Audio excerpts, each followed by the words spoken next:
Si Emilien est aujourd'hui le champion incontestable des 12 coups de midi, pendant longtemps, avant lui, c'est Bruno Ourcade qui occupait la place de plus grand maître de midi. Mardi 18 février 2025, dans les colonnes de Télé Loisirs, il a été interrogé sur les performances du jeune candidat et a assuré qu'il avait un avantage de taille sur les autres champions. Pendant 9 mois, entre janvier et octobre 2021, Bruno Ourcade a été le maître de midi des 12 coups de midi. Pendant près de 2 ans, personne n'avait réussi à le détrôner, jusqu'à l'arrivée d'Emilien dans l'émission diffusée sur TF1.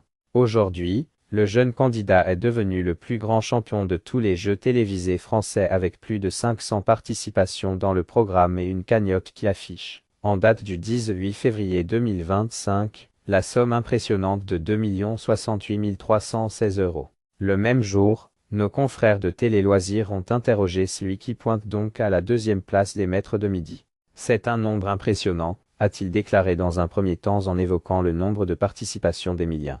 Alors que le rythme des tournages est intense, avec parfois 5 émissions enregistrées la même journée, Bruno Ourcade a assuré que le compagnon de Jessica avait un avantage important par rapport aux autres maîtres de midi, concernant le temps entre les sessions de tournage. Bruno Ourcade, c'est un énorme avantage par rapport aux autres et il faut qu'on se repose, et en même temps, nous devons faire des fiches et des quiz.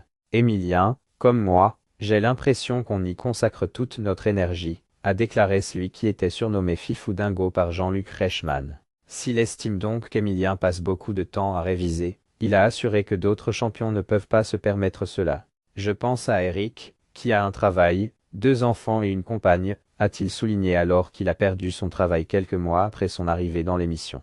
J'ai connu ce côté où il fallait s'organiser entre le travail et les 12 coups de midi, s'est-il encore souvenu. Je pense que si tu peux mettre ta vie entre parenthèses et t'occuper à 100% de l'émission, ça aide. Certains ont des enfants et un métier, et ne peuvent pas le faire. C'est clair que pour Emilien et moi c'est un énorme avantage par rapport aux autres. En effet, l'actuel protégé de Jean-Luc Reichmann ne cache pas passer beaucoup de temps à réviser lorsqu'il n'est pas sur le plateau.